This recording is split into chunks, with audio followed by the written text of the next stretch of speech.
জি প্রিয় দর্শক শ্রোতা, আসসালামু আলাইকুম রহমতুল্লাহ বরকাতু। অত্যন্ত দুঃখের সাথে জানাতে হচ্ছে আমরা আজকের এই এলাকাটার নাম কি?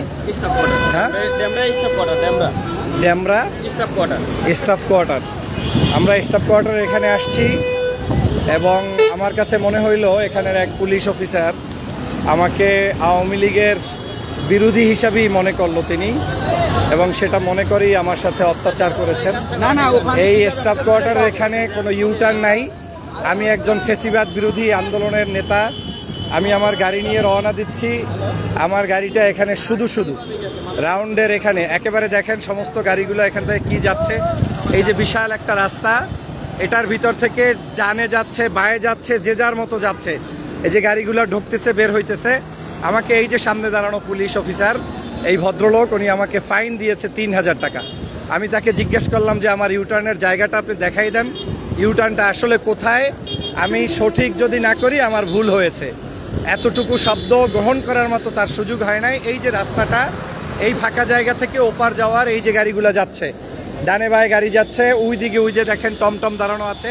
কিন্তু ভদ্রলোক আমার সাথে আওয়ামী ফ্যাসিস্টের মতো আচরণ করেছে এবং আমি টাকার জন্য সমস্যাগ্রস্ত না যে আমি টাকা দেবো না, কিন্তু আমাকে সে শত রিকোয়েস্ট করার পরেও আমি বলেছি যে আমি ঢাকা শহরে নতুন, আপনার এখানে এসেছি।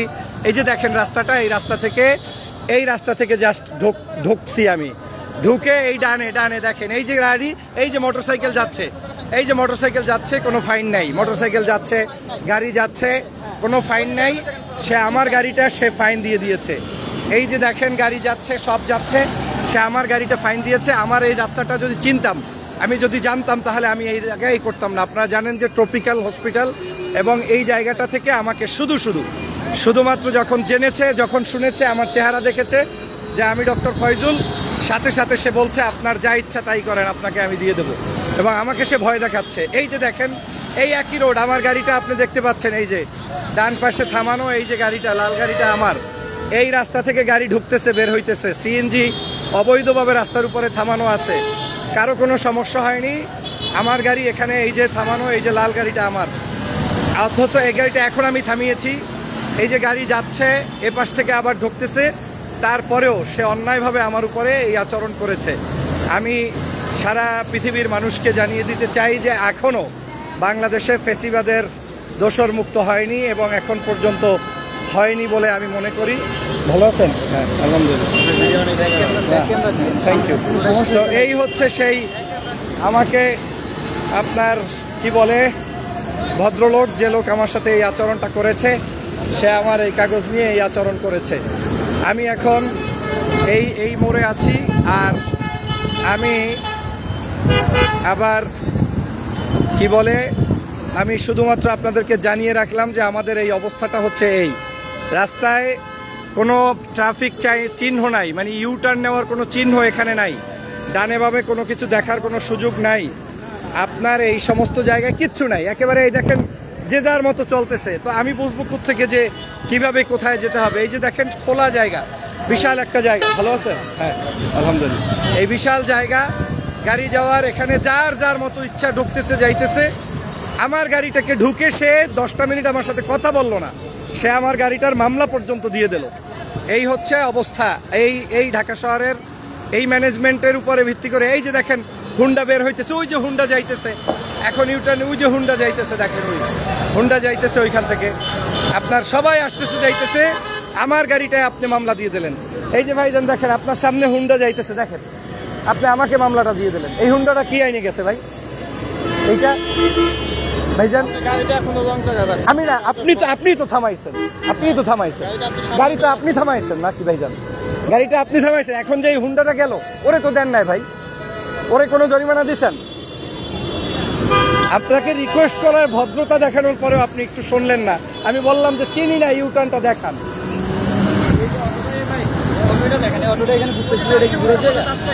এই যে যাচ্ছে, আরে থামতেছে, এই যাচ্ছে।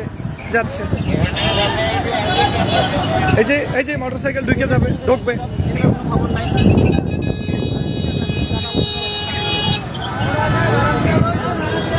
আমার শুধুমাত্র একটাই, যে আজকের আমরা ফ্যাসিবাদ মুক্ত বাংলাদেশ গঠন করতে গিয়ে যারা যুদ্ধ করেছি, লড়াই করেছি, তারা আজকের বাংলাদেশে জিম্মি।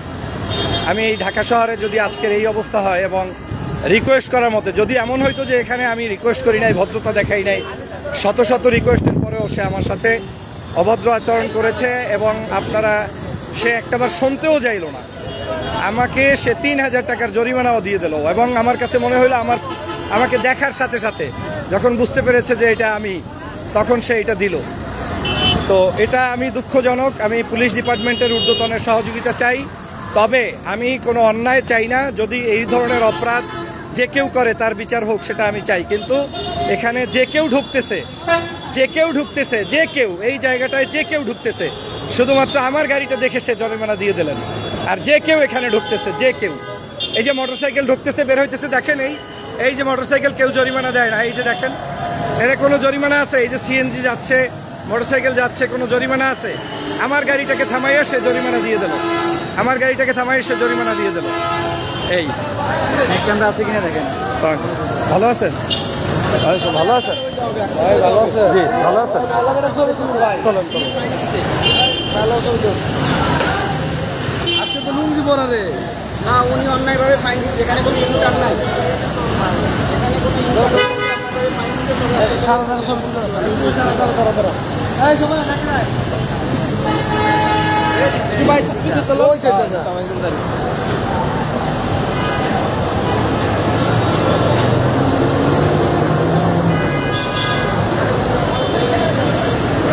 তো এই হচ্ছে দুঃখজনক ঘটনা। তো এখন এই হচ্ছে বাংলাদেশের চিত্র।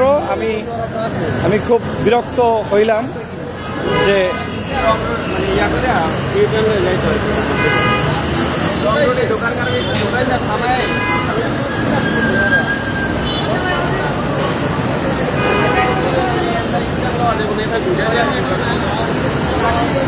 আর ইউটার্ন নাই তো ভাই, আমি তো ইউটার্নও দেখি না।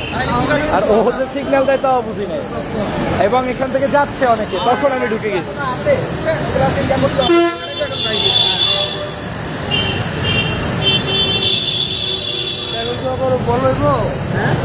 না স্লিপ দিতেছে না, আমার বলবো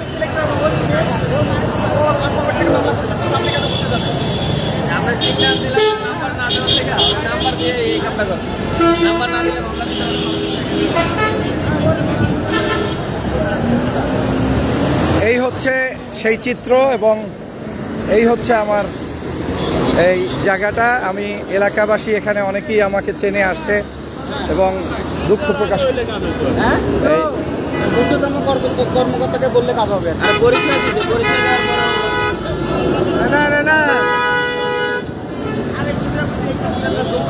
তো সবাই ভালো থাকেন। নাম প্লাস সব কিছু দেখছেন? হ্যাঁ, ভালো আছে। এই হচ্ছে অবস্থা, আমরা এখন এই অবস্থায় আছি এখানে।